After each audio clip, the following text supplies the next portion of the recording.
There's a fact they narrate about trees which I think holds great significance in the context of investments. So, if you look at a tree which grows in the forest under the shade of huge, much older trees, it doesn't really get ample sunshine. It takes many, many years to grow. However, the wood is really dense as it's taken its own time to collect, grow horizontally, and maybe then vertically.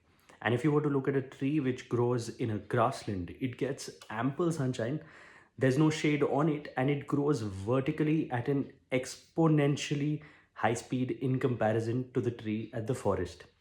However, the wood of this tree is quite airy, which also means it not being as dense, it could be more brittle and is probably more prone to breakage. Your investments work similarly. So, there are VC funds who are looking at high growth investments in technology products, software products, which have a very high rate of growth and can capture the market very, very soon.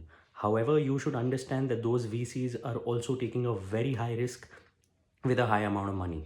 Most investors in the market are retail investors like you and me who probably don't have as much financial capability to take extremely high risks. So, we should ideally not be looking for investment options which have a very high growth rate. Ideally, put in money where you think over the long term it has huge potential to grow.